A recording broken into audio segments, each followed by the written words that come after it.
میں نے کہیں پہ پڑھا تھا کہ جب کوئی معاملہ اللہ کے حوالے کرو تو اللہ اور اس معاملے کے بیچ میں سے نکل جایا کرو۔ مگر پھر میں جب بہت زیادہ پریشان ہو جایا کرتا تھا تو گھنٹوں سوچتا رہتا تھا کہ کیسے ہوگا، کب ہوگا، اور مسلسل ایک کے بعد ایک وسوسہ میرے ذہن میں آتا رہتا تھا۔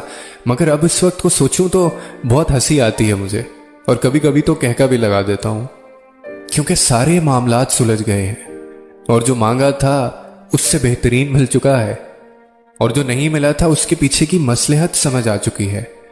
ہم انسان نہ ایسے ہی ہوتے ہیں، جب ہمیں اسباب نظر آ رہے ہوتے ہیں تو ہم مطمئن رہتے ہیں، اور جب کچھ نظر نہیں آتا تو پاگل ہو جاتے ہیں، وہ بھی سوچتے ہیں جو ہونا نہیں ہے۔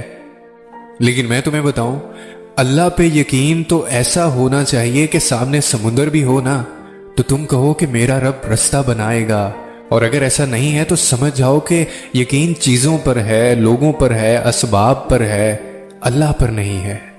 یقین رکھو تمہارے مسئلے جتنے بھی بڑے ہوں اللہ سے تو بڑے نہیں ہو سکتے نا۔ جو چیز تمہیں ہزاروں دعاؤں کے باوجود نہیں دی جا رہی اس پر تمہیں مطمئن کر دیا جائے گا۔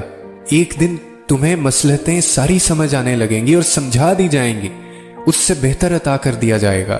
اللہ فرماتا ہے، ہو سکتا ہے ایک چیز تمہیں پسند ہو مگر تمہارے حق میں بری ہو، اور ہو سکتا ہے ایک چیز تمہیں ناگوار ہو مگر تمہارے حق میں بہتر ہو، اور اللہ جانتا ہے، تم نہیں جانتے۔